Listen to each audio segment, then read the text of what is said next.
যারা জিলাপি পছন্দ করে তাদের জন্য এই জায়গাটা স্বর্গের থেকে কম কিছু না। কারণ এই জায়গা হচ্ছে জিলাপির রাজ্য আর কি বললেই চলে। কারণ খুলনার ফেরিঘাটের মোড়ের এই যে দোকানগুলো হচ্ছে আজ থেকে 40-50 বছর আরও আরও আগের থেকেই এখানে হচ্ছে এই দোকানগুলো ছিল। আর এই দোকানগুলো হচ্ছে উষ্মার সময় থেকেই হচ্ছে তারা জিলাপি বানাইতো। আর এখানে যে যার মামাগুলো আর কি বানায় যারা, তাদের কাছ থেকে শুনলাম আর কি তাদের বলে দাদার আমল থেকেই বলে এখানে দোকান আর কি তাদের দাদারাই চালাইতো এই দোকানগুলা। আর আজকে এখনও তারা চালায়। আর যাওয়ার পরে দেখতেছিলাম হচ্ছে মামা জিলাপি ছাড়তেছিল। আর চিকন জিলাপি যেটা বলে সেটাই হচ্ছে বানাচ্ছিল। আর তাদের যে জিলাপি বানানোর স্কিল অনেক হাই। কারণ তারা হচ্ছে জাস্ট জিলাপি বানানো শেষ করতেছিল আর সাথে সাথে হচ্ছে সেল করে দিচ্ছিল। মানে এত ফাস্ট আর কি জিলাপি বানাচ্ছিল। আর আমার সামনেই দেখলাম যে 40 কেজির মতন একজন নিয়ে গেছে।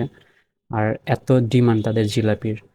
আর জাস্ট সেল হইতে টাইম লাগে না, জাস্ট চোখের পলকে আর কি তাদের জিলাপি সেল হয়ে যায়, বানানো আর উঠানো আর বিক্রি করে ফেলায়। আর আমি গেছিলাম হচ্ছে জিলাপি খাওয়ার জন্য। কারণ আজকে আমার অনেক বেশি জিলাপি খাইতে ইচ্ছা করতেছিল। আর আজকে বৃষ্টি হয়েছিল এই কারণে গরম গরম জিলাপি খাওয়ার মজাই আলাদা। এই জন্য হচ্ছে চলে গেছিলাম তাদের জিলাপি খাওয়ার জন্য। আর বাসায়ও নিয়ে আসবো এই জন্য। আর আমি হচ্ছে দাঁড়ায় দাঁড়ায় তাদের বানানো দেখতেছিলাম। আর এই জন্য একটা চিন্তা করলাম যে একটা ছোটোখাটো একটা ভিডিও বানাই ফেলাই। আর এই জন্য হচ্ছে ভিডিও বানাচ্ছিলাম।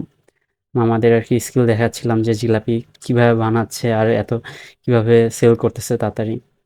আর মামা হচ্ছে জিলাপি এখনো উঠায় হচ্ছে জিলাপিগুলো চিনির শিরা যেগুলো বানায় রাখছে মামা সেগুলোর মধ্যে হচ্ছে এই জিলাপিগুলো চুবাবে। আর এই জন্য হচ্ছে জিলাপিগুলা চিনির শিরার মধ্যে আর কি দিয়ে দিল। আর এই ছোট ছাঁকনি দিয়ে আর কি দিচ্ছে। আর ওই একটা বড় ছাঁকনির মতো আছে।